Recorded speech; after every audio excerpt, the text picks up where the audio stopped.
نحمده ونستعينه ونستغفره ونعوذ بالله من شرور أنفسنا ومن سيئات أعمالنا من يهده الله فلا مضل له ومن يضلل فلا هادي له وأشهد أن لا إله إلا الله وحده لا شريك له وأشهد أن محمدا عبده ورسوله يا أيها الذين آمنوا اتقوا الله حق تقاته ولا تموتن إلا وأنتم مسلمون يا أيها الناس اتقوا ربكم الذي خلقكم من نفس واحدة وخلق منها زوجها وبث منهما رجالا كثيرا ونساء واتقوا الله الذي تساءلون به والأرحام إن الله كان عليكم رقيبا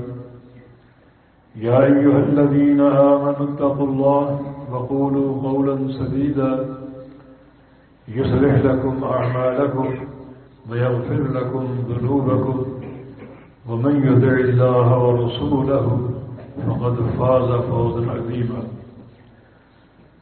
أما بعد فإن أصدق الكلام كلام الله وأحسن الهدي هدي محمد صلى الله عليه وسلم وشر الأمور محدثاتها وكل محدثة بدعة وكل بدعة ضلالة وكل ضلالة في النار من يطع الله ورسوله فقد رشد واهتدى ومن يعص الله ورسوله فقد ضل وغوى اللهم صل على محمد وعلى آل محمد كما صليت على إبراهيم وعلى آل إبراهيم إنك حميد مجيد اللهم بارك على محمد وعلى آل محمد كما باركت على إبراهيم وعلى آل إبراهيم إنك حميد مجيد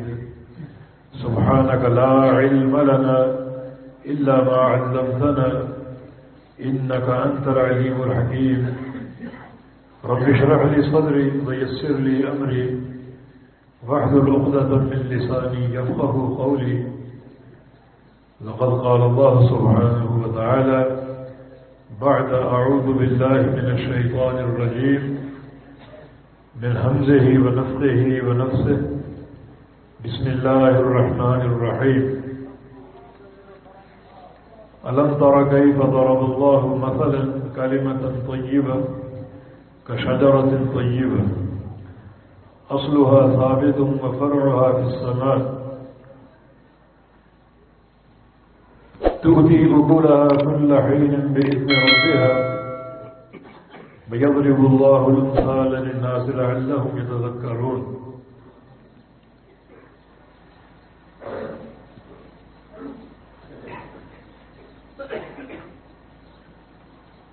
اللہ رب العزت کی حمد و ثنا اور اس کے پیارے حبیب محمد الرسول اللہ صلی اللہ علیہ وسلم کی ذات گرامی پر ان گنت اور بے شمار درود و سلام کے بعد میرے لیے ضروری ہے کہ میں اپنے نائب ناظم اعلیٰ پروفیسر محمد جمن اور ان کے رفقائے کار بالخصوص سائیں احمد یار حافظ اللہ کا شکریہ ادا کروں جنہوں نے اس عظیم الشان پروگرام کے لیے مدعو کیا اور ایک ہی وقت میں ہزاروں بھائیوں اور دوستوں کی اللہ کی رضا کے لیے زیارت کی. یہ ملاقاتیں اور زیارتیں اور یہ مل بیٹھنا دین اسلام میں بہت ہی قابل قدر ہے. ایک حدیث قدسی میں رسول اللہ صلی اللہ علیہ وسلم کا فرمان ہے کہ اللہ فرماتا ہے حقت محبتی للمتزاورین فیہ حقت محبتی للمتجالسین فیہ. جو لوگ میری رضا کے لیے آپس میں مل بیٹھتے ہیں اور میرے رضا کے لیے آپس میں زیارتیں کرتے ہیں، ملاقاتیں کرتے ہیں، محبتیں کرتے ہیں، ان لوگوں کے لیے میری محبت فرض ہو جاتی ہے۔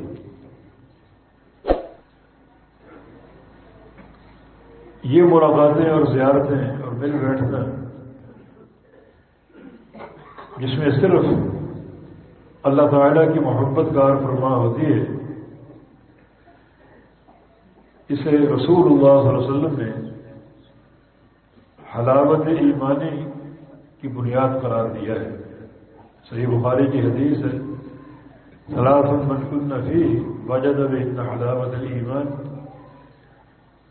ان یکون اللہ ورسولہ احب الیہ مما سواہما وان یحب المرء لا یحبہ الا للہ۔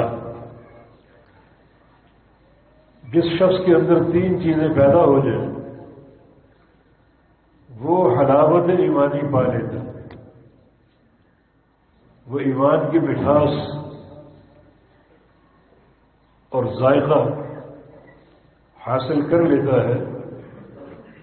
پہلی چیز یہ کہ اللہ اور اس کا رسول اس کے نزدیک دنیا کی ہر شے سے بڑھ کر محبوب ہو جائیں، اور دوسری شے یہ کہ وہ اللہ کے بندوں سے محبت کرے، اور یہ محبت صرف اللہ کی رضا کے لیے ہو۔ اور تیسرا امر یہ ہے وَأَن يَكْرَهَ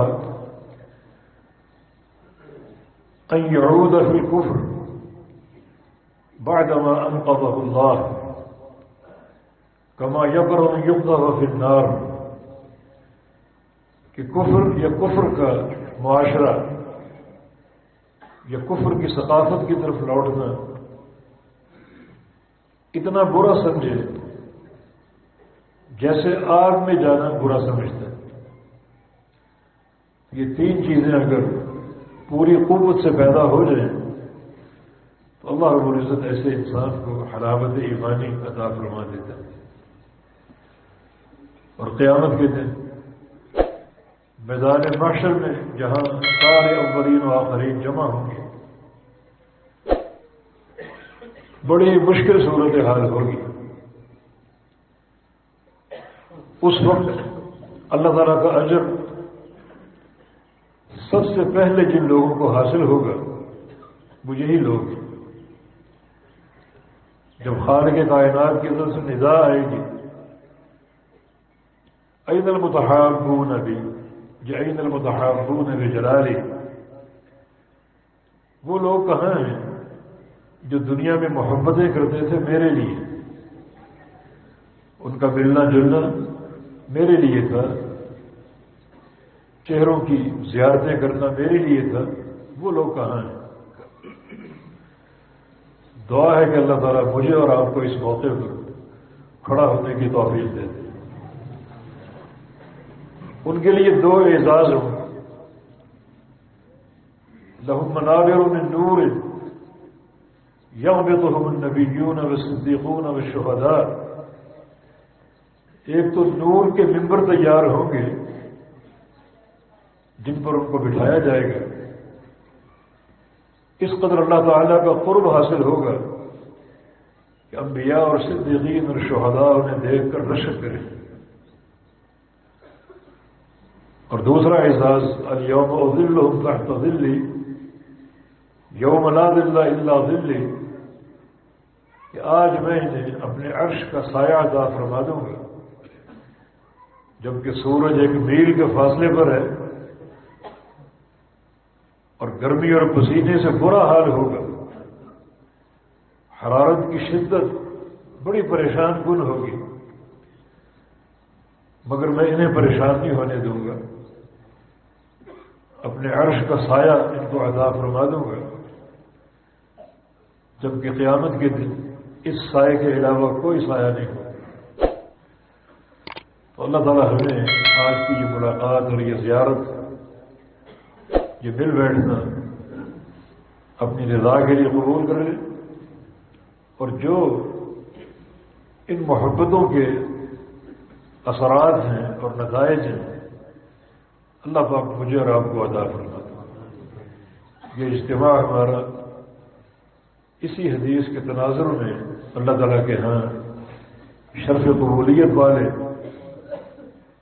جب تک یہاں بیٹھے ہیں اللہ تعالیٰ کی رحمت ہمیں حاصل ہوتی رہے، اور جب یہاں سے بکھریں گے اپنے گھروں کو جائیں گے تو یا اللہ تو ہمیں ہمارے گناہوں سے پاک صاف کر چکا۔ جو آیت کریمہ آپ کے سامنے پڑھی ہے سورہ ابراہیم سے، اس میں اللہ تعالیٰ نے ایک مثال بیان کی۔ الم تر کیف ضرب اللہ مثلا کلمۃ طیبۃ کشجرۃ طیبہ، آپ نے نہیں دیکھا، آپ نہیں جانتے، اللہ رب العزت نے مثال بیان کی۔ کیسی مثال اور کس چیز کی مثال؟ کلمہ طیبہ کی، کشجرۃ طیبہ۔ کلمہ طیبہ کی مثال جو ہے وہ ایک شجرہ طیبہ، ایک عمدہ درخت کی مانند ہے۔ یہ اللہ تعالیٰ کی رحمت کی وسعت ہے کہ اس نے ہمیں سمجھانے کے لیے بہت سے اسالیب اختیار کی ہیں تاکہ حق ہم پر واضح ہو جائے اور پوری طرح دین کی حجت ہم پر قائم ہو جائے۔ یہ مثالیں ذکر کرنا، مثالوں سے سمجھانا،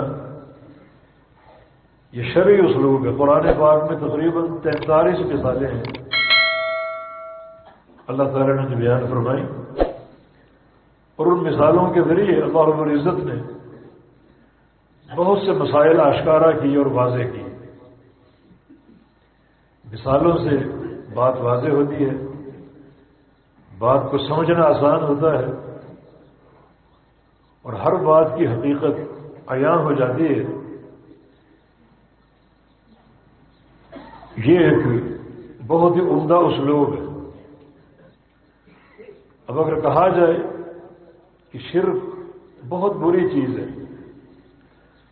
اور شرک تباہ کن ہے اور شرک بندے کو برباد کر دینے والی شے ہے،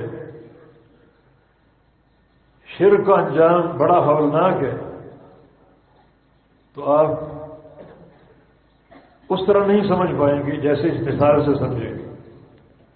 وَمَن يُشْرِكْ بِاللَّهِ فَكَأَنَّمَا خَرَّ مِنَ السَّمَاءِ فَتَخْطَفُهُ الطَّيْرُ أَوْ تَهْوِي بِهِ الرِّيحُ فِي مَكَانٍ سَحِيقٍ۔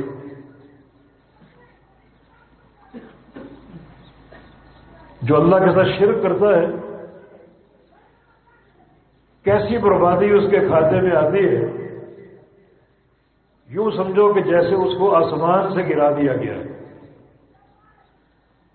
آسمان سے نیچے پٹخا جائے، نیچے پھینکا جائے،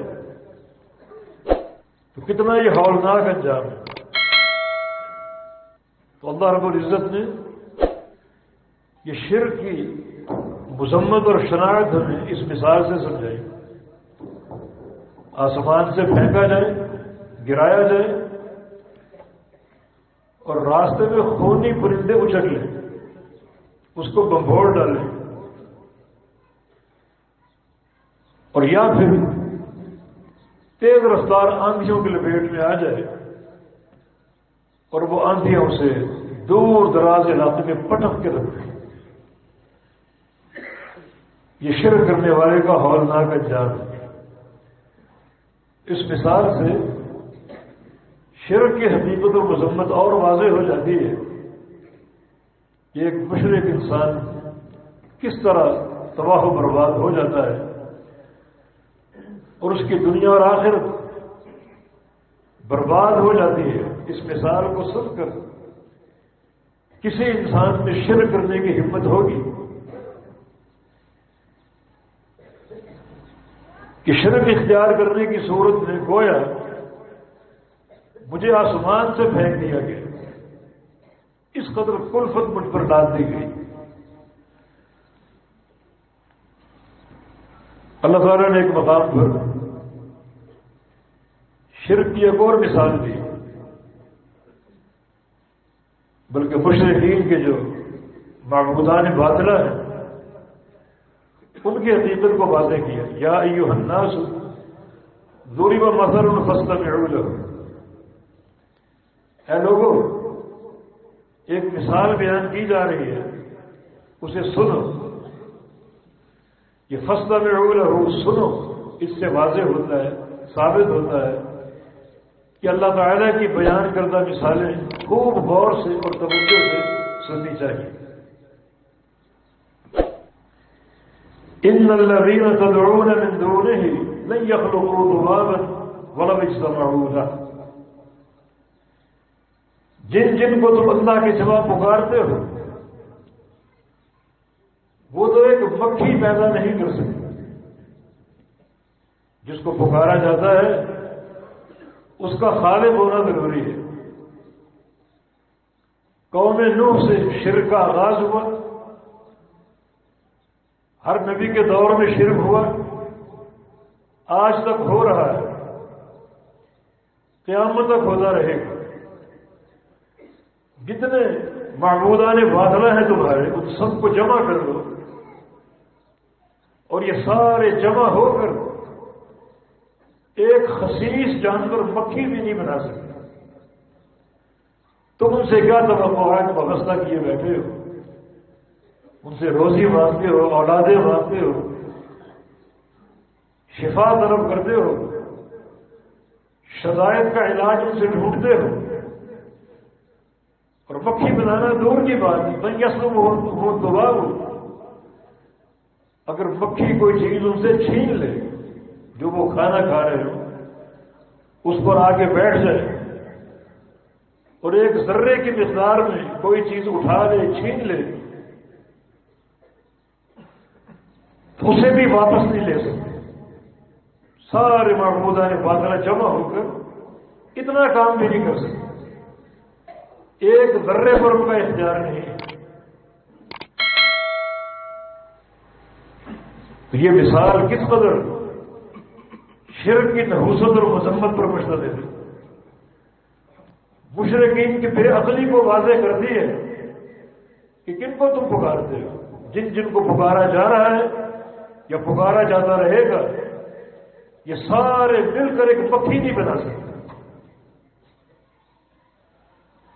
تو یقیناً مثالوں سے مسائل واضح ہوتے ہیں، حقیقت حال اور کھل جاتی ہے،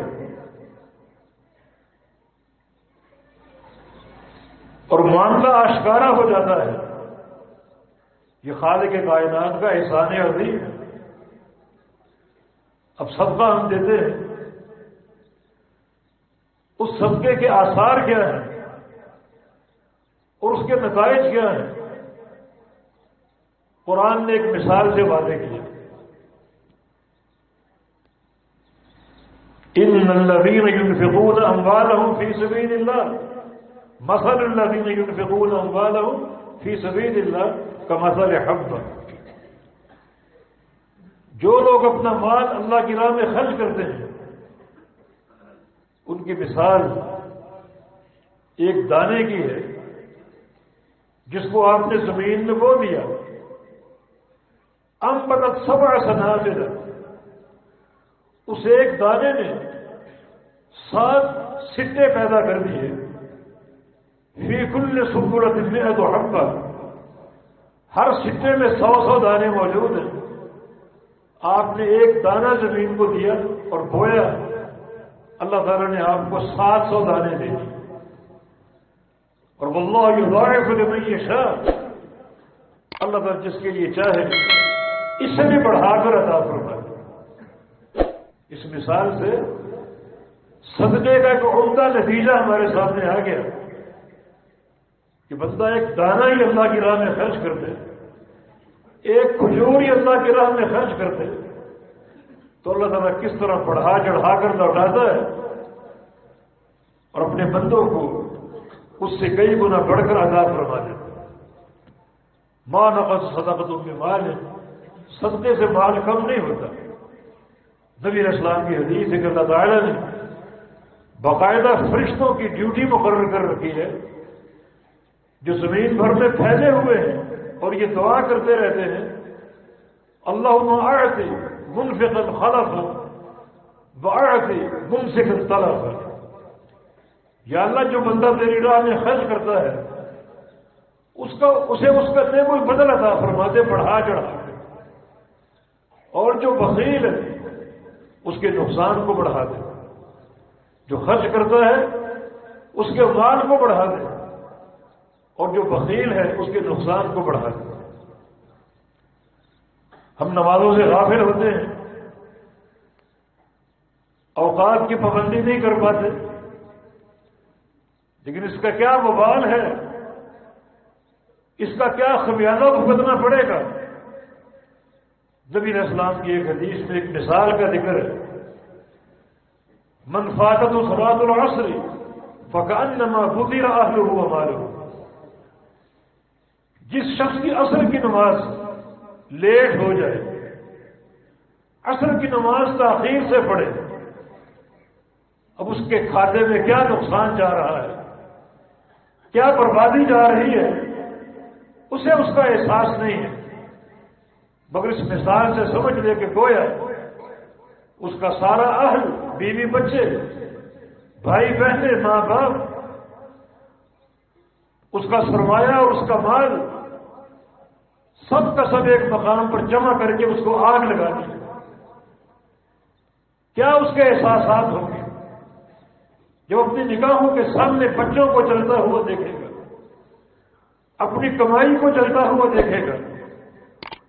تو اس مثال کو سننے کے بعد جو وبال کی صورت حال ہے، اب کوئی بندہ نماز کو لیٹ کرے گا، سارے کام چھوڑ کے نماز پڑھے گا، نماز مقدس، اس کی تاخیر کی کوئی گنجائش نہیں ہے۔ اور بعض اوقات پیارے پیغمبر صلی اللہ علیہ وسلم عملی مثال دیا کرتے تھے، صحابہ کرام کی جماعت کے ساتھ تشریف لے جا رہے تھے، راستے میں ایک درخت دیکھا، سوکھا ہوا، سوکھے پتے، چھڑی آپ کے ہاتھ میں تھی، آپ وہاں رک گئے، ٹھہر گئے، صحابہ کرام بھی ٹھہر گئے، آپ نے اپنی چھڑی اس درخت کی ایک شاخ پر ماری اور سارے پتے جھڑ گئے۔ صحابہ یہ منظر دیکھ رہے ہیں، یہ ایک عملی مثال ہے۔ تو رسول اللہ صلی اللہ علیہ وسلم نے ارشاد فرمایا، کچھ کلمات ایسے ہیں اگر تم کو پڑھتے رہو تو اللہ تعالیٰ تمہارے گناہوں کو اس طرح جھاڑ دے گا جیسے اس درخت کے پتے جھڑ گئے۔ وہ کلمات کیا ہیں؟ سبحان اللہ والحمد للہ ولا الہ الا اللہ واللہ اکبر۔ اگر یہ کلمات تم پڑھتے رہو تو اللہ تعالیٰ تمہیں تمہارے گناہوں سے اس قدر پاک اور صاف کر دے گا جیسے اس شاخ کے پتے جھڑ گئے۔ تو اس مثال کا تصور کر لیجیے اور اپنے گناہوں کے بوجھ کا بھی سوچیے، ان گناہوں کو جھاڑنے کی اور گناہوں سے پاک صاف ہونے کی تدبیر کیجیے۔ تدبیر آپ نے نہیں کرنی، تدبیر ہو چکی ہے اور اللہ کے پیغمبر کھول کھول کر بیان کر چکے ہیں۔ تو آپ نے اس عملی تفصیل سے واضح کر دیا کہ جو بندہ یہ کلمات پڑھے گا جو کہ عقیدہ توحید کا مربع ہے، تو اللہ تعالیٰ کی کلمات کی برکت سے اس کے گناہوں کو اس طرح چھاڑ دے گا جیسے آپ کے سامنے اس شاخ کے پتے جھڑ گئے۔ تو ان مثالوں سے آپ سمجھیے کہ تمثیل اور مثال ایک ادبی اور بلاغت کا اصول اور اسلوب ہے جس سے باتیں واضح ہوتی ہیں اور ایک چیز کی حقیقت عیاں ہوتی ہے۔ اگر کہا جائے کہ زید بہادر ہے تو اس کی بہادری کا تصور کچھ واضح ہوتا ہے، اور اگر کہا جائے کہ زید شیر ہے تو اس کی بہادری اور زیادہ منکشف ہوگی اور زیادہ واضح ہوگی۔ یہاں جو مثال اللہ پاک نے دی وہ کلمہ طیبہ کی ہے، الم تر کیف ضرب اللہ مثلا کلمۃ طیبہ۔ اللہ نے مثال بیان کی کلمہ طیبہ کی۔ وہ کلمہ طیبہ کیا ہے؟ لا الہ الا اللہ لا الہ الا اللہ جو کہ دین کی اساس ہے، اللہ کے پیارے پیغمبر کی پہلی دعوت کوہ صفا پر کھڑے ہو کر قولوا لا الہ الا اللہ تفلحوا، کہ کلمہ پڑھ لو لا الہ الا اللہ تم فلاح پا جاؤ گے، دنیا میں فلاح پا جاؤ گے، قبر میں فلاح پا جاؤ گے، قیامت کے دن فلاح پا جاؤ گے، جب اللہ کے سامنے کھڑے ہو گئے حساب و کتاب کے لیے فلاح پا جاؤ گے، جب مرحلہ میزان آئے گا تمہارے اعمال تولے جائیں گے وہاں بھی فلاح پا جاؤ گے، اور جب پورے صراط سے گزرنے کا وقت آئے گا وہاں بھی فلاح پا جاؤ گے اس کلمے کی اساس پر لا الہ الا اللہ۔ رسول اللہ صلی اللہ علیہ وسلم کی حدیث ہے افضل الذکر لا الہ الا اللہ، سب سے بہترین ذکر لا الہ الا اللہ ہے۔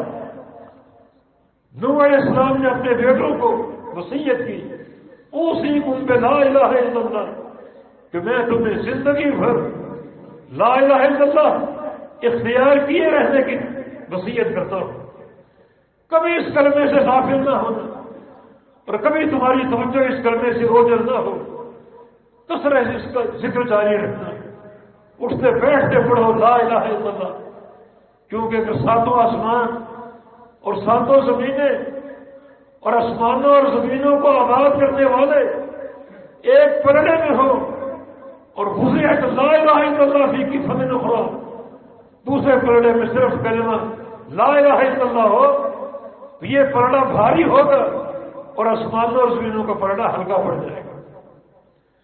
بڑی قوت ہے اس کلمے میں، حتیٰ کہ میدان جہاد میں دشمن آپ کا نقصان کر چکا ہو اور آپ اس پر غلبہ پانے والے ہو اور وار کرنے والے ہو، اس کا گلا کاٹنے والے ہو اور وہ لا الہ الا اللہ پڑھتے تو اس کو پھر مارنا حرام اور ناجائز ہو۔ نبی علیہ السلام کا فرمان ہے اگر تم نے کلمہ پڑھنے کے بعد اس کو مار دیا تو کلمہ پڑھنے سے قبل جو اس کا مقام تھا اس مقام پر تم آ جاؤ گے، اور قتل کرنے سے پہلے جو تمہارا مقام تھا اس مقام پر وہ آ جائے گا، یعنی تم جہنمی بن جاؤ گے اور وہ جنتی بن جائے گا۔ سفیان ثوری کا قول ہے لیس شیء اقطع لظہر ابلیس من قول لا الہ الا اللہ، ابلیس کی کمر کو سب سے زیادہ جو کلمہ توڑتا ہے وہ کلمہ لا الہ الا اللہ ہے۔ جتنا کثرت سے پڑھو گے وہ شیطان پر لاٹھیاں برسا رہے ہو، ابلیس کی کمر پر کوڑے مار رہے ہو، اور اس کلمے کی برکت سے اس کو کوڑے مار مار کر مانگا کر دو گے، تھکا کر گرا دو گے، اس کی قوت سلب ہو جائے گی اور تمہیں برگلانے کے قابل نہیں رہے گا۔ یہ عظیم کلمہ الم تر کیف ضرب اللہ مثلا کلمۃ طیبۃ، اللہ رب العزت اس کلمہ طیبہ کی مثال بیان کرتا ہے۔ اس کلمہ طیبہ کی مثال کشجرۃ طیبہ، کلمہ طیبہ کی مثال ایک عمدہ درخت کی ہے۔ شجرہ طیبہ سے مراد بالاتفاق کھجور کا درخت ہے، تو اللہ تعالی نے کلمہ طیبہ کی تمثیل اور تشبیہ کھجور کے درخت کے ساتھ قائم کی ہے۔ وجہ تشبیہ تین چیزیں، مشابہت کی وجوہ تین ہے، مشابہت کے اسباب تین، بلکہ ایک حدیث کو شامل کر لیں تو مرکزی طور پر چار اسباب ہیں مشابہت کے، کہ یہ کلمہ طیبہ کھجور کے مشابہ کیوں ہے، اور اس تشبیہ کو پہچان لینے کے بعد اس کلمہ طیبہ کے تعلق سے ہمارا کردار کیا ہونا چاہیے۔ پہلی وجہ تشبیہ یہ ہے کہ اصلھا ثابت، اس شجرہ طیبہ کی اصل، جڑیں اور بنیاد انتہائی پختہ اور ثابت ہے، بہت ہی مضبوط۔ سب سے مضبوط جڑیں جس درخت کی ہوتی ہیں وہ کھجور کا درخت ہے، اور آپ اس کھجور کے درخت کو پانی دیں یا نہ دیں ہر سال آپ کو پھل دے گا، بڑی کارآمد اس کی جڑیں ہیں۔ تو کلمہ طیبہ کی مثال شجرہ طیبہ سے ہے، اور وجہ مثال پہلی اصلها ثابت، کھجور کے درخت کی جڑیں مضبوط ہوتی ہیں اور ثابت اور راسخ اور پختہ اور قوی ہوتی ہے۔ تو اس کلمہ طیبہ کو تم نے جو قبول کرنا ہے تو کھجور کا درخت بن کر مضبوط جڑوں کے ساتھ قبول کرو، مضبوط بنیادیں اس کی قائم کر لو، اس میں کوئی کمزوری نہ ہو، کوئی تساہل نہ ہو، انتہائی ثابت اور راسخ عقیدہ ہو تمہارا، انتہائی ٹھوس بنیاد قائم کرو اس کلمہ لا الہ الا اللہ ہے، تب یہ کلمہ قابل قبول ہوگا۔ کہ ہم نے اس کو کھجور کے درخت سے تشبیہ دے کر تم پر یہ بات واضح کی، تمہیں یہ سمجھایا ہے کہ تمہاری جڑیں اس کلمے کے تعلق سے اسی طرح مضبوط اور راسخ ہو، کوئی اس میں کمزوری نہ ہو اور کسی غفلت کا امکان نہ ہو۔ دوسری وجہ تشبیہ جو ہے فروح فی السماء، اس کھجور کے پتے آسمان سے باتیں کرتے ہیں، انتہائی بلند ہوتے ہیں، جڑیں جس قدر گہری اور مضبوط ہو اس کا تنا اسی قدر طویل ہوتا ہے اور اس کے پتے، اس کی جو شاخیں ہیں اسی قدر وہ اونچی ہوتی ہیں، آسمان سے باتیں کرتی ہوئی اوپر کو جاتے ہوئے دکھائی دیتی ہیں۔ اس سے مراد انسان کا عمل ہے کہ اس عقیدہ طیبہ کو اپنانے کے بعد اور کلمہ طیبہ کے تعلق سے اپنی جڑیں مضبوط کرنے کے بعد اپنے عمل کی سواری کو اونچا لے جاؤ، آسمان تک پہنچا دو، وہ عمل اوپر پہنچتے ہیں اور اللہ قبول بھی کرتا ہے۔ عقیدہ اگر راسخ ہو تو پھر عمل قابل قبول ہوں گے، جیسے جڑیں اگر مضبوط ہو تو پتے اوپر کو جاتے ہیں، شاخیں اوپر کو جاتی ہے، بلندی تک پہنچ جاتی ہے۔ اس طرح ٹھوس عقیدہ ہو تو جو آپ کا عمل ہوگا وہ خوب پھیلے گا، خوب پھلے گا، اوپر کو جائے گا اور عند اللہ قابل قبول ہوگا۔ فروح فی السماء، اس کی شاخیں آسمانوں کی طرف ہوگی۔ یہ عمل کی بلندی، عملی سواری کمزور نہ ہو۔ کچھ لوگوں کو شیطان دھوکہ دیتا ہے کہ میاں تم موحد ہو اور جب توحید موجود ہو تو کوئی گناہ نقصان نہیں دیتا اور بغیر عمل کے بھی کامیابی ممکن۔ کچھ ایسے نصوص انسان کے ساتھ یہ رکھتا ہے جن میں عقیدے کے تعلق سے مغفرت کا ذکر ہے، لیکن میرے دوستوں اور بھائیوں یہ شیطان کی تضلیل ہے، وہ انسان کو گمراہ کرنے کے لیے وار کرتا ہے۔ اس مثال پر غور کرو، کھجور کے درخت سے تشبیہ کیوں دی گئی؟ تاکہ جڑوں کے ساتھ اور شاخوں کی بلندی کے ساتھ حقیقت واضح ہو جائے کہ جو شخص اس کلمے کو جانتا اور مانتا ہے ضروری ہے کہ اس کلمے کے ساتھ اس کا ٹھوس تعلق ہو اور اس کی عمل کی پرواز بھی اونچی ہو۔ جب وہ پرواز اونچی ہوگی لا الہ الا اللہ کی بنیاد پر تو وہ عمل قابل قبول بھی ہوگا، اور اگر کلمے کی اساس کمزور ہے، یہ اس بنیاد میں دراڑیں ہیں، تو عمل کا فائدہ نہ ہوگا اور عمل قابل قبول نہ ہوگا۔ اللہ تعالیٰ کا ارشاد گرامی فَاعْلَمْ أَنَّهُ لَا إِلَٰهَ إِلَّا اللَّهُ وَاسْتَغْفِرْ لِذَنبِكَ۔ اے میرے نبی سب سے پہلے پہچانو لا الہ الا اللہ، جو عقیدے اور منہج کی بنیاد ہے۔ یہ کلمہ عقیدہ ہے، یہ کلمہ عمل ہے، یہ کلمہ جہاد ہے، یہ کلمہ منہج ہے، یہ کلمہ پوری زندگی کی سیاست ہے، یہ کلمہ سلطنت کی بنیاد ہے۔ سب سے پہلے اس کو پہچان لو، اور اس کو پہچاننے کے بعد واستغفر لذنبک، پھر استغفار کرو۔ اس کو پہچاننے سے قبل اگر استغفار کرو گے اس کا کوئی فائدہ نہ ہوگا۔ اللہ تعالیٰ نے اس مقام پر استغفار کا ذکر کیوں کیا؟ گناہوں کو بخشوانے کا ذکر کیوں نہیں کیا؟ کیوں کیا؟ کیونکہ اللہ تعالیٰ کے نزدیک جو بندے کا سب سے پیارا عمل ہے وہ توبہ کرنا ہے. اللہ افرح بتوبۃ عبدہ، اللہ تعالیٰ سب سے زیادہ خوش ہوتا ہے اپنے بندے کی توبہ سے. سب سے بڑھ کر اللہ تعالیٰ کو خوشی کب ہوتی ہے؟ جب بندہ گناہ کرنے کے بعد توبہ کر لے. تو اتنا پیارا عمل بھی کلمہ لا الہ الا اللہ کی اساس کے بغیر ناقابل قبول ہے. پہلے اس کو پہچانو پھر توبہ کرو. وہ عمل جو اللہ کو سب سے زیادہ خوش کرنے والا ہے وہ عمل بھی قابل قبول نہیں جب تک اس کلمہ طیبہ کی اساس نہ ہو.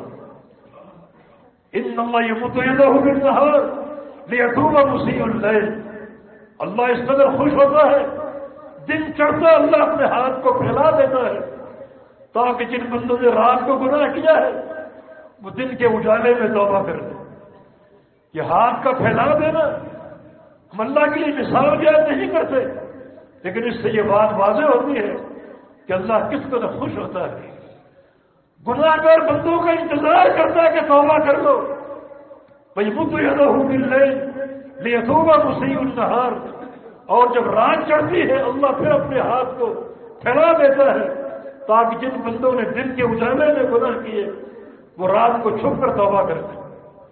اللہ اپنا ہاتھ پھیلائے رکھتا ہے حتیٰ کہ آخر تیسرا پہر جب باقی بچتا ہے تو ينظر إلى سماء الدنيا، پھر اللہ رب العزت آسمان دنیا پر نزول فرماتا ہے اور فجر کے طلوع ہونے تک پکارتا ہے هل من مستغفر فاغفر له، هل من مسترزق فارزقه، هل من سائل فاعطيه، هل من مستشفع فاشفيه.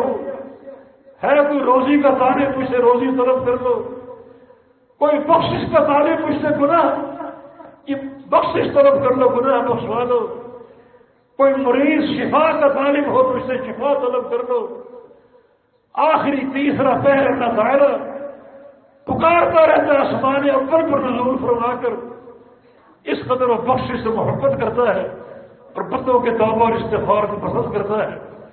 لیکن فرمایا کہ نہیں، اگر اس کلمے کی معرفت نہیں ہے، اس کلمے کا علم نہیں ہے تو استغفار کا بھی کوئی فائدہ نہ ہوگا. تمہارے گناہ کے قطعاً نہ بخشے جائیں گے جب تک اس کلمہ لا الہ الا اللہ کو نہ پہچان لیں. فَلَمْ تَرَ كَيْفَ ضَرَبَ اللَّهُ مَثَلًا كَلِمَةً طَيِّبَةً كَشَجَرَةٍ طَيِّبَةٍ. دیکھو اللہ نے کیسی مثال بیان کی کلمہ طیبہ کی تمہیں سمجھانے کے لیے کہ کلمہ لا الہ الا اللہ کیا ہے، اس کے آثار کیا ہیں، اس کے نتائج کیا ہونے چاہیے، اور اس کلمے کو پڑھ کر تمہاری زندگیوں میں کیا انقلاب برپا ہونا چاہیے. یہ کلمہ طیبہ جس کی جڑیں مضبوط ہوتی ہیں، زمین میں گہری ہوتی ہیں، تو اس کی جڑوں کو ٹھوس کر دو. کلمہ طیبہ کی اس عقیدے کو ٹھوس بنا دو گہرائی کی حد تک، انتہائی رسوخ اور انتہائی ثبات کے ساتھ. یہ ثبات ہی کارآمد ہوگا اس نتیجے کو اچھی طرح سمجھ لو اور پہچان لو. فرمایا کہ يثبت الله الذين آمنوا بالقول الثابت في الحیات الدنیا وفي الآخرہ. اللہ رب العزت اہل ایمان کو ثبات دیتا ہے، ان کے قدموں کو مضبوط کر دیتا ہے بالقول الثابت، قول ثابت کی برکت سے. کہاں کہاں؟ دنیا کی زندگی میں اور مرنے کے بعد بھی. دنیا کی زندگی میں اللہ تعالیٰ اگر اس کلمے سے گہرا تعلق پیدا کر دو گے مضبوطی اور رسوخ کے ساتھ، تو اللہ تعالیٰ تمہیں ثابت قدمی عطا فرما دے گا. ایسی ثابت قدمی کہ کوئی دنیا کی طاغوتی طاقت تمہیں توحید سے برگزار نہ سکے گی، برگشتہ نہ کر سکے گی. توحید کے ڈاکو قدم قدم پر موجود ہوں گے.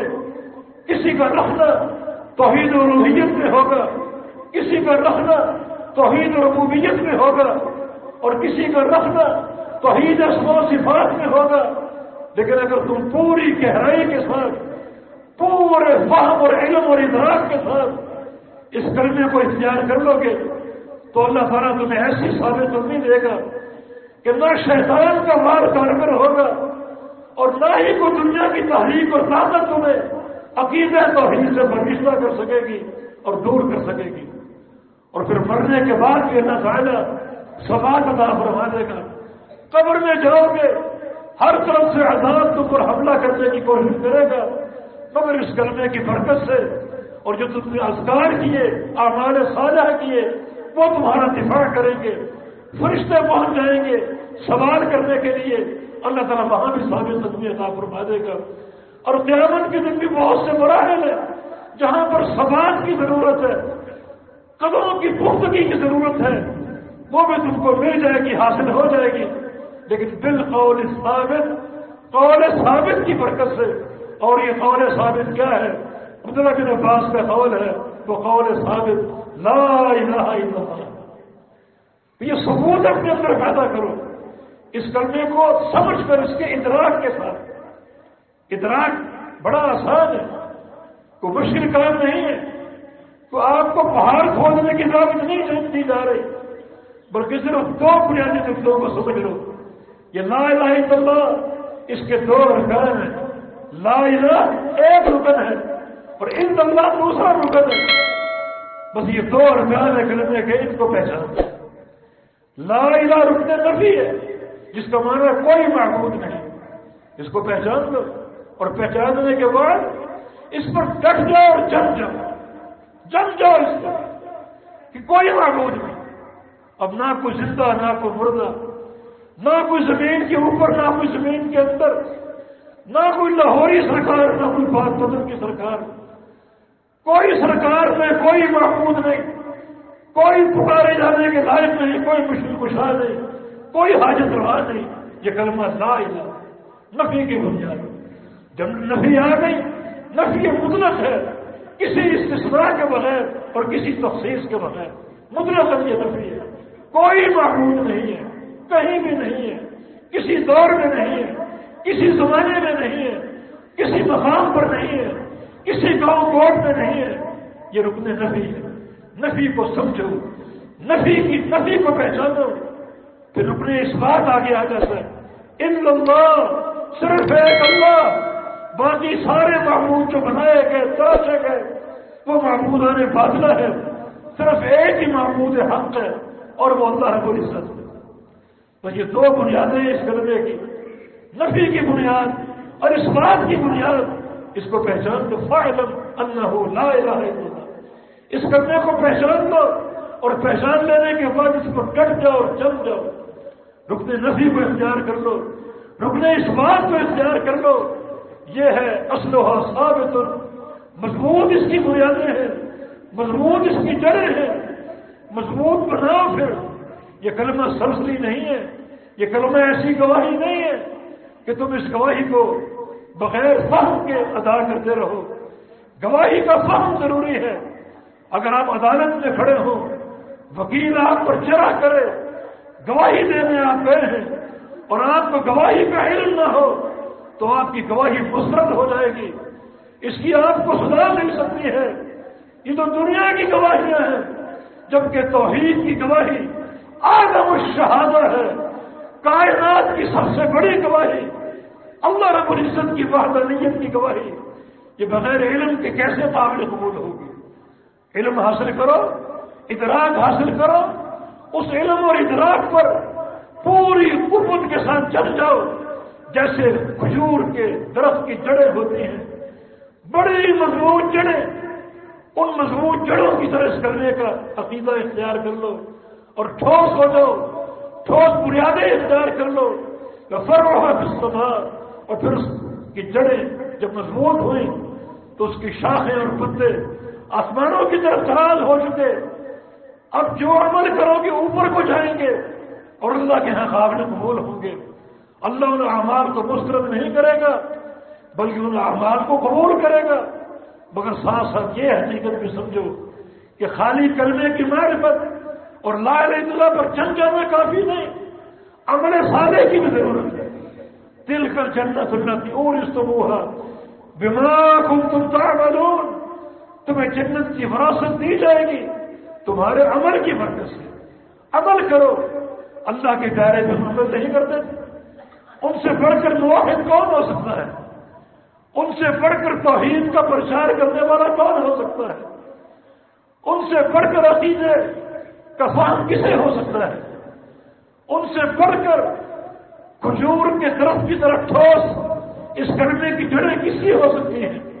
لیکن پیارے پیغمبر کی حیات مبارکہ کا آخری ایام ہے اور آپ کا مسجد لے آیا جا رہا ہے، دو بندے سہارا دے کر آپ کو چلا رہے ہیں، قدموں میں جان نہیں ہے، چل نہیں سکتے، قدم زمین پر گھسٹ رہے ہیں، اور اس حالت میں بھی آپ مسجد کی طرف جا رہے ہیں نماز ادا کرنے کے لیے، تو عمل کی کس قدر حاجت ہے؟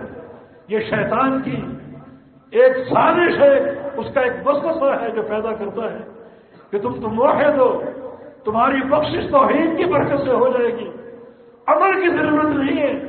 لیکن نہیں، اللہ تعالیٰ نے اس عظیم الشان مثال کے ذریعے عمل کی اہمیت کو اجاگر کیا کہ خالی کھجور کی جڑیں کافی نہیں ہے، صرف جڑیں ہو باقی کچھ نہ ہو تو کیا وہ کارآمد ہوگا درخت؟ نہیں، اصلھا ثابت وفرعھا فی السماء، اس کی جڑیں زمین میں گہری ہیں اور شاخیں اور پتے آسمان کی طرف ہیں جو کہ عمل کی نشاندہی کرتے ہیں۔ تو اس کلمے کی جڑیں مضبوط کرنے کے بعد عمل صالح پر توجہ دو، ہر آن آپ کا تعلق کلمہ لا الہ الا اللہ کے ساتھ ہو، پھر عمل ہو، اس عمل کی اساس میں لا الہ الا اللہ ہو، عمل کرنا بھی لا الہ الا اللہ کی خاطر ہو، نمازیں ہو، روزے ہو، حج و زکوٰۃ ہو، عمرہ ہو، جہاد ہو، ان سب کی بنیاد لا الہ الا اللہ ہے، توحید ان کی اساس ہے۔ یہ ایک مربوط ایسا تعلق جو اس مثال سے سمجھایا جا رہا ہے، اس سے حقیقت حال واضح ہوتی ہے کہ عقیدے کے ساتھ عمل ہے، عمل کو اختیار کر لو، عمل کو اختیار کر لو، جیسا کہ سلف صالحین کا کردار تھا، وتیرہ تھا۔ صحابہ کہتے ہیں کہ تعلمنا العلم بالعمل جميعا، ہم نے پیارے پیغمبر سے علم اور عمل اکٹھا لیا ہے، جو وہی ادھر اس پر عمل کرتے ہیں۔ تم القرآن و تم العمل، ادھر قرآن کا نزول پورا ہوا، ادھر ہمارا عمل پورا ہو گیا۔ تو یہ کلمہ طیبہ، اس سے صحیح تعلق قائم کرنے والا مضبوط عقیدہ اختیار کر لو، اور پھر اپنے عمل کی بلندی کی طرف توجہ دو جو آسمانوں کی طرف جائے، اور تمہارا عمل قابل قبول۔ ہم نے ایک چوتھی چیز کا ذکر کیا تھا ایک حدیث کی روشنی میں، ایک مجلس میں رسول اللہ صلی اللہ علیہ وسلم تشریف فرما تھے، آپ نے صحابہ سے ایک سوال کیا، ان من الشجر شجرۃ، ایک درخت مثلھا کمثل المؤمن، اس کی مثال ایک مومن موحد کی ہے۔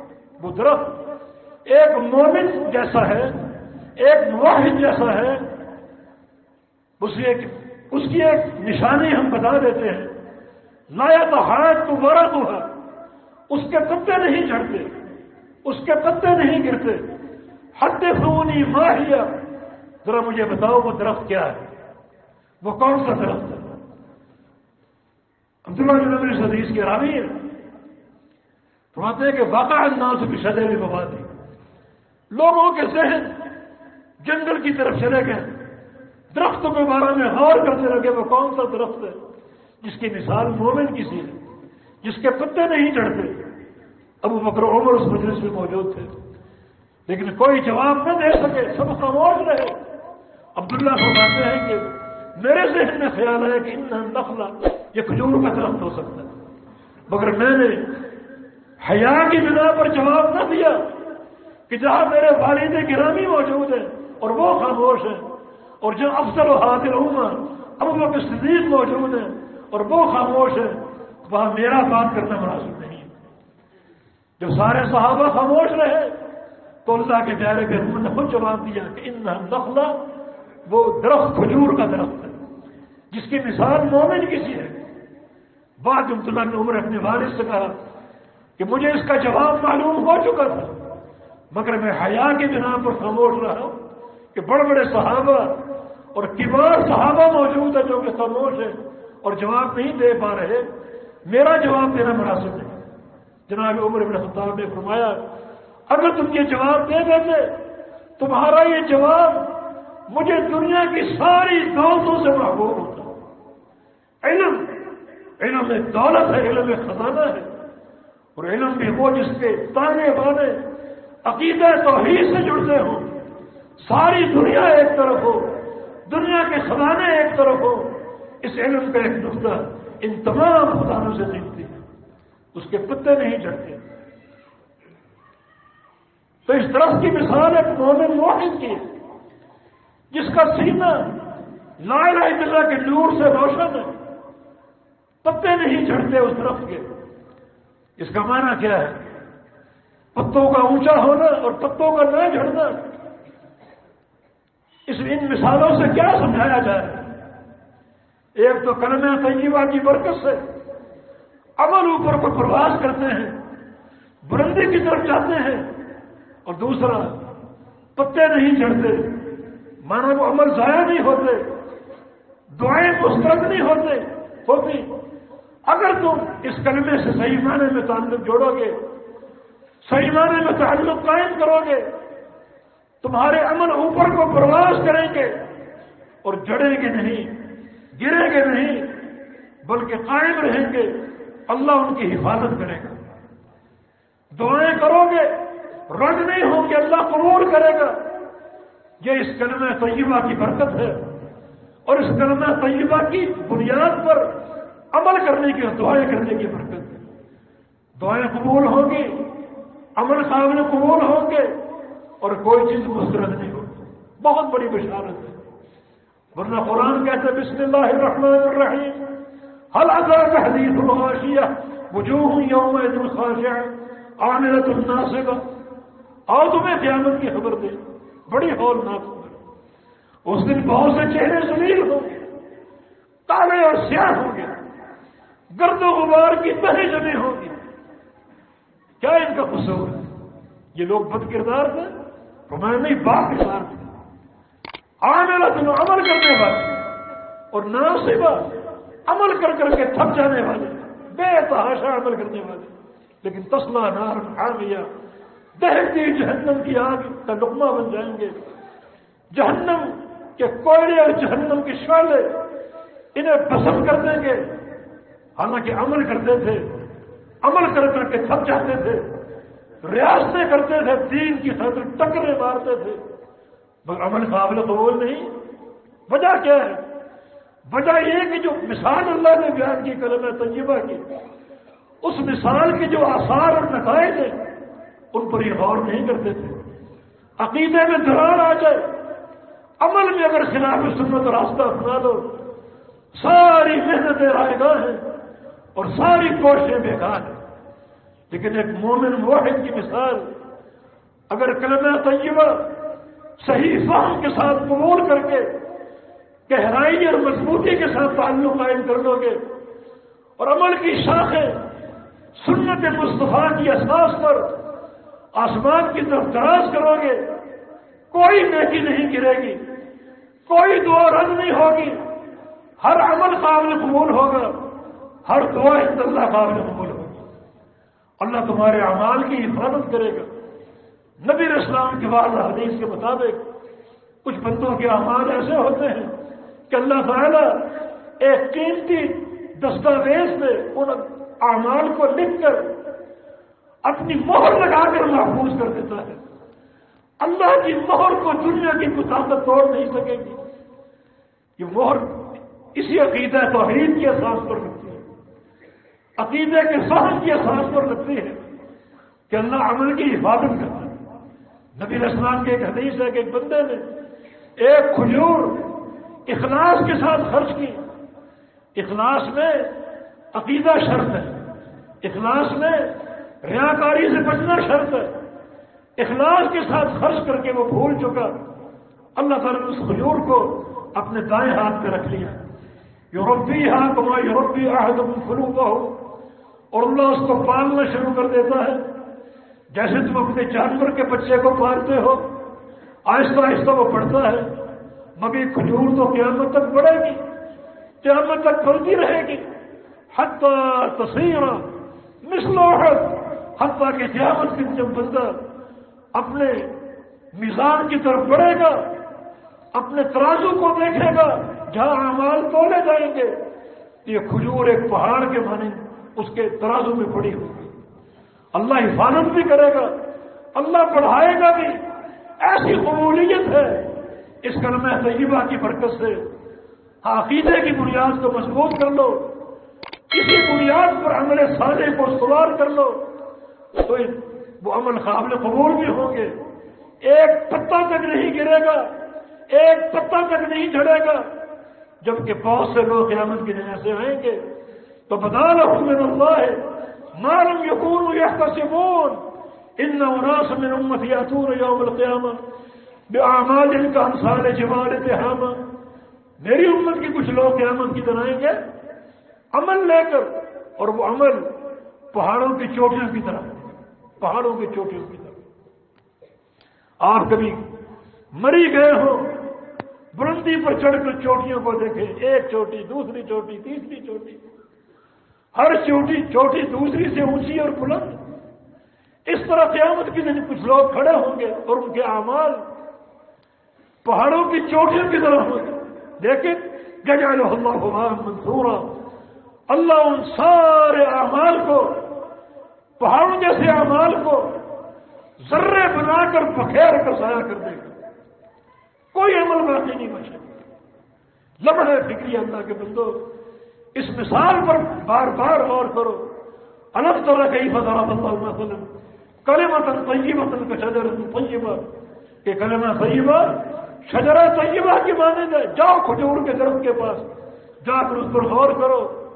تؤتی اکلھا کل حین باذن ربھا، یہ درخت اپنے پھل دیتا ہے ہر وقت، ہر چیز اس کی مفید ہی مفید ہے. جڑے بھی مفید ہیں، تنا بھی مفید ہے، شاخیں بھی مفید ہیں، پتے بھی مفید ہیں، پھل بھی مفید ہیں. پھل کچا ہو تو کھانے کے قابل ہے، پک جائے تو کھانے کے قابل ہے، سوکھ کر چوہارا بن جائے تو کھانے کے قابل ہے. یہ پھل خراب نہیں ہوتا، اس کا آپ ذخیرہ کر سکتے ہیں، پورا سال کھا سکتے ہیں، اور پورا سال کھانے کے بعد نئی فصل آپ کے لیے تیار ہے. پھر کاٹو اور پھر کھاؤ. کھجور کے درخت کو بار بار دیکھو، بار بار اس پر غور کرو. یقیناً آپ کے سامنے منہج واضح ہوگا، عقیدہ کے تعلق سے، عمل صالح کے تعلق سے، اور پھر کھجور کے پھل کے تعلق سے. علامہ ابن قیم رحمہ اللہ نے ایک مقام پر اسی مثال کو ایک اچھے اسلوب سے بیان کیا تاکہ اور فہم اجاگر ہو جائے اور بات کھل کر سامنے آ جائے. دراصل وہ بات کر رہے تھے ادخلوا فی السلم کافہ، کہ اسلام میں پورے داخل ہو جاؤ. پورے کیسے داخل ہو یہ بھی اگر غور کرنا ہے تو کھجور کے درخت کو دیکھو جو پورے اسلام کی تصویر آپ کے سامنے پیش کرے گا. ابن قیم فرماتے ہیں اسلام میں پورا داخل ہونے کا معنی یہ ہے کہ اسلام 3 چیزوں سے عبارت ہے. اسلام میں 3 بنیادیں ہیں، ایک عقیدہ، دوسرا عمل، اور تیسرا اخلاق حسن. اور تینوں چیزیں باہم مربوط ہیں، عقیدہ، عمل اور اخلاق حسنہ.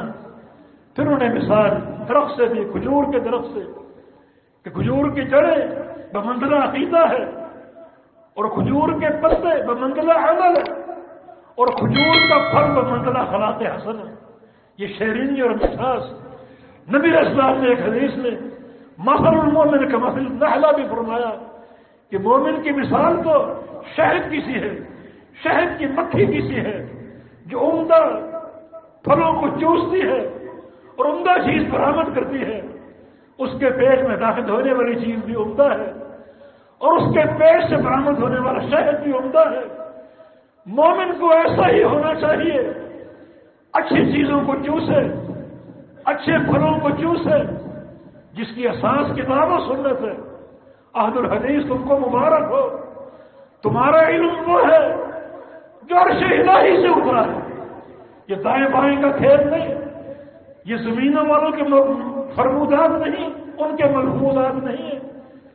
تم اس علم کے پیروکار ہو جو براہ راست جبریل امین کے ذریعے قلب اطہر محمد مصطفیٰ علیہ السلام پر اترا عرش الہی سے. اسی کو تم چوستے ہو، اسی کو اپنے اندر داخل کرتے ہو، وہی تمہارے دل و دماغ کی خوراک ہے، پھر اچھی چیز کو برآمد بھی ہونا چاہیے۔ مومن عمدہ عمل کرتا ہے، عمدہ عقیدے کا اظہار کرتا ہے اور صاحب اخلاق حسنہ ہوتا ہے۔ اللہ کے بندوں اخلاق کی کمی ہو تو پھر بھی یہ عمارت ناقص ہے۔ کھجور کے درخت کی مثال مکمل نہیں ہوگی، مومن اخلاق حسنہ کا ترجمان ہوتا ہے۔ اور یہ بھی شیطان کی گمراہی کا ایک راستہ ہے کہ تم صاحب عقیدہ ہو، تمہیں تو بڑا کڑوا ہونا چاہیے۔ نہیں، مومن کو شہد ہونا چاہیے، شہد کی طرح میٹھا ہونا چاہیے، شہد کی مکھی کی طرح اپنے اندر اچھی چیزوں کو داخل کرے، اچھی چیزوں کو برآمد کرے۔ ان مثالوں کے ذریعے رسول اللہ صلی اللہ علیہ وسلم نے اس عظیم منہج کو اجاگر کیا، اس عظیم منہج کو روشن کیا، تو اس سے جو باتیں حاصل ہوئیں وہ انتہائی قابل غور ہے۔ تو کھجور کے درخت کی اس مثال کو سامنے رکھتے ہوئے اپنے نسب و علم کا تعین کیجیے، درخت کو بار بار دیکھو اور درخت کے ان بہت سے امور کو سامنے رکھ کر اس کی ہر چیز مفید ہے۔ مومن بھی ایک کھجور کا درخت بن جائے جو لوگوں کے لیے فائدے کا باعث ہو، دور والوں کے لیے سایہ مہیا کرے، اور جو قریب آئے اس کو پھل کھلائے۔ سوکھ جاتا ہے پھر بھی اس کی ہر چیز منفعت کا باعث ہے، اس کا تنا بھی کام آتا ہے، اس کی شاخیں بھی کام آتی ہیں، اگر کھود کی جڑیں نکال لیں جڑیں بھی کام آتی ہیں۔ کوئی چیز ایسی نہیں جو سایہ ہو، مومن بھی ایسا پاکردار ہو اس کی کوئی چیز سایہ نہ ہو، مٹھاس ہی مٹھاس ہو، عقیدے کی قوت ہو، عمل صالح کی برکت ہو اور اخلاق حسنہ کی مٹھاس ہو۔ یہ ساری چیزیں مل کر ایک مومن کی کامیابی پر منتج ہوگی، اور ایک مومن کی کامیابی جو ہے وہ اللہ کے ہاں مل پائے گی۔ یہ مثال بہت سے پہلوؤں سے قابل غور ہے۔ کھجور کے درخت کو آپ بار بار دیکھتے ہیں، اللہ کی شان سامنے آتی ہے، اور اس درخت کو دیکھ کر یقیناً ہمیں اصلاح کا موقع مل سکتا ہے اور اس کے مطابق اپنی زندگی کو استوار کر سکتے ہیں۔ وہ توفیق و اللہ تعالی۔ اللہ پاک ہمیں عقیدے کا رسوخ عطا فرما دے، اللہ پاک ہمیں عمل صالح کی برکات سے مالا مال فرما دے۔ یا اللہ ہم سے راضی ہو جا، اپنی رحمت عطا فرما دے، ہمارے گناہوں کو بخش دے۔ یا اللہ یہ جو وبا پھیلی ہوئی ہے اس کو ہمارے ملک سے اور ہر اسلامی ملک سے اس کو اٹھا لے، ہمیں عافیت کی زندگی عطا فرما دے، مریضوں کو شفا عطا فرما دے۔ اللہ تعالی ہمیں عمل صالح کی توفیق عطا فرما دے، ہمارے سینوں کو علم سے، علم نافع سے منور فرما دے۔ اقول قولی ھذا واستغفر اللہ لی ولکم وآخر دعوانا ان الحمد للہ رب العالمین۔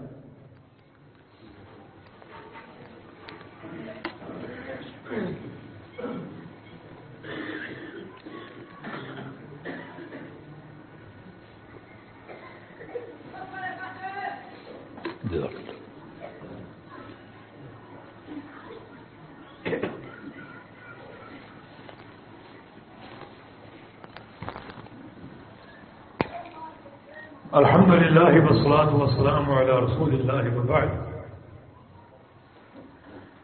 جمیل اہل سندھ اس کھجور کے درخت کی مثال سے جو نتائج حاصل ہو رہے ہیں، جو علم نافع حاصل ہو رہا ہے، اس سارے علم کی ترجمان ہماری دعوت ٹھوس عقیدے کی ہے، ہماری دعوت اس عمل صالح کی ہے جو کتاب و سنت سے حاصل ہوتا ہے، اور ہماری دعوت اخلاق حسنہ کی دعوت۔ اس کے لیے اللہ کے فضل و کرم سے دروس بھی ہوتے ہیں، پروگرام بھی ہوتے ہیں، لگ بھگ 1100-1200 مساجد ہماری، ہر جمعے یہ عقیدہ بیان ہوتا ہے۔ ہمارے دعات اور مبلغین اپنے اپنے مراکز میں شب و روز اسی دعوت کی ترجمانی کر رہے ہیں، اور بحمدللہ جو منہج جمیل اہل سندھ کا ہمیں اپنے شیخ اور اپنے مربی شیخ العرب والعجم علامہ بدیع دین شاہ راشدی رحمہ اللہ سے حاصل ہوا، اور جو ان کی تربیت کے نقوش ہیں وہ اجاگر کرنے کی کوشش ہوتی ہے۔ شاہ صاحب رحمہ اللہ دیار سندھ میں خاص طور پہ اور عمومی طور پر پورے پاکستان میں بلکہ دنیا کے بے شمار علاقوں میں اسی عقیدے کی ترجمانی کرتے رہے ہیں۔ اسماء و صفات کے تعلق سے میں اپنے شیخ کو علامہ ابن تیمیہ رحمہ اللہ کے جانشین سمجھتا ہوں، جنہوں نے اس علم کی شمع کو روشن کیا، منور کیا اور چراغوں سے چراغ جلائے، اور آج یہ انہی کے الحمدللہ آثار اور محنتوں کے نتائج ہیں۔ اللہ تعالیٰ کے فضل و کرم سے یقیناً اس سرزمین کے درختوں کا ایک ایک پتا اور ریت اور مٹی کا ایک ایک ذرہ قیامت کے دن گواہی دے گا کہ ہمارے شیخ نے توحید و سنت کو بیان کیا اور اس کی ترجمانی کی۔ الحمدللہ ہماری سالانہ کانفرنس ہر سال ہوتی ہے پورے ایک قصبے احتشام سے، گزشتہ سال نہیں ہو سکی کرونا وائرس کی بنا پر، اس سال اس کی تاریخ ہم نے مقرر کر دی 9 اور 10 اپریل، یہ تاریخ نوٹ کر لیجیے اور اس تاریخ کے مطابق تیاری بھی کیجیے اور اس کی دعوت کو عام کیجیے۔ انشاءاللہ بڑا صدقہ جاریہ آپ سب کے لیے ہوگا، اور اللہ سے دعا ہے کہ اللہ تعالیٰ اس وقت حالات سازگار ہوں تاکہ یہ کانفرنس منعقد ہو سکے، اور بالفرض اگر حالات میں کوئی اونچ نیچ ہوئی اور بعض اوقات تحفظات گورنمنٹ کے عوامل کے سامنے ہوتے ہیں تو پھر نیا اعلان کر دیا جائے گا، لیکن اب تک انشاءاللہ ایک عزم راسخ ہے کہ 9-10 اپریل کو یہ کانفرنس منعقد ہوگی۔ آپ ان کی تیاری شروع کر دیں اور جو بھی اس کانفرنس کی تشہیر کے ضروری تقاضے ان کو ادا کیجیے تاکہ محنت سے اس پروگرام کو ہم کامیاب کر سکیں۔ اللہ پاک توفیق عطا فرمائے۔ ان الحمد للہ نحمده ونستعینه ونستغفره ونعوذ باللہ من شرور